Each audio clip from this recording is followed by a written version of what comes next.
আজ ছিল আমার ভাগ্নির ক্ষীরপিঠে, মানে যেটাকে আমরা বলে হয়েছে বিয়ের আগের দিন এসে সন্ধ্যেবেলায় কি হয়, আমাদের কনেকে মানে যে মহিলা থাকে বা ছেলে থাকে তাদেরকে নিয়ে যে বসানো হয়, সেখানে গ্রামের মানুষ প্রত্যেকে মুখে ক্ষীর দিতে আসে।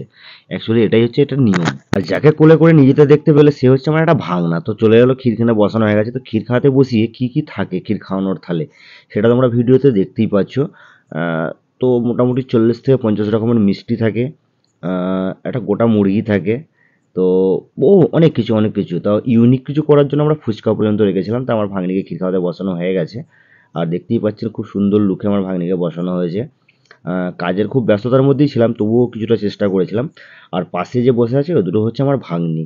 তো তোমাদের কেমন লাগলো এই ক্ষীরপিঠের সিনটা সেটা অবশ্যই আমাকে কমেন্ট করে জানিও, বা তোমাদের ওইদিকেও কি এরকম চলন আছে সেটাও আমাকে একটু কমেন্ট করে তোমরা অতি অবশ্যই আমাকে জানিও। ভিডিওটা যে দেখছো একটা কথা বলে দিই, তোমরা কে কোথা থেকে দেখছো আমাকে একটু কমেন্ট করে জানিও, কারণ তোমাদের দিকে কেমন রীতিনীতি আমার জানা নেই। তো আমি আমার ভাগ্নির বিয়ের সিনটা তোমাদের কাছে শেয়ার করেছি।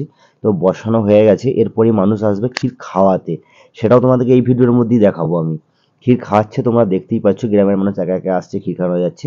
তো কন্টিনিউ তো ভিডিও করে তোমাদেরকে দেখানো সম্ভব নেই, ছোট ব্লগ ভিডিও সেখানেই তোমাদেরকে দেখানোর চেষ্টা করেছি।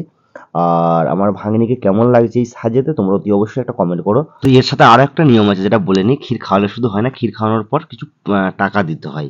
এটাই হচ্ছে আমাদের এদিকে রীতিনীতি। তোমাদের এদিকে কেমন রীতি আমার জানা নেই, তো তোমরা অতি অবশ্যই আমাকে কমেন্ট করে জানিও যে তোমাদের এদিকে নিয়মটা কেমন। তো ক্ষীর খাওয়াচ্ছে, ভাগ্নি ক্ষীর খেতে বসে গেছে। আর নিশ্চয়ই তোমাদের ভিডিওটা দেখে ভালোও লাগছে। তো যারা ভালো লাগছে অতি অবশ্যই একটা কমেন্ট করো। আর একটা জিনিস, চ্যানেলটাকে সাবস্ক্রাইব করতে কিন্তু ভুলবে না, কারণ এই ধরনের ভিডিও পেতে আমার পেজটাকে অতি অবশ্যই ফলো করতে হবে, আমার আইডিটাকে অতি অবশ্যই ফলো করতে হবে। তোমরা দেখো, আর খুব সুন্দর পরিবেশ, আর সেদিন ওয়েদারটাও ছিল খুব ভালো, তাই সবাই সুষ্ঠুভাবে বসে থাকতে পেরেছিল। এরই মধ্যে একটা জিনিস খেয়াল করলে কি, অনেকে যারা রিলেটিভ থাকে তার আত্মীয় স্বজন তারা কিন্তু গোল্ড মানে জুয়েলারি পর্যন্ত দেয়, সেটাও তোমরা ভিডিওর মধ্যেই দেখতে পাচ্ছ। গোল্ড জুয়েলারি দিয়েছে, গোল্ড জুয়েলারি আমার ভাগ্নি সেটা আঙুলের মধ্যে পরেও নিল।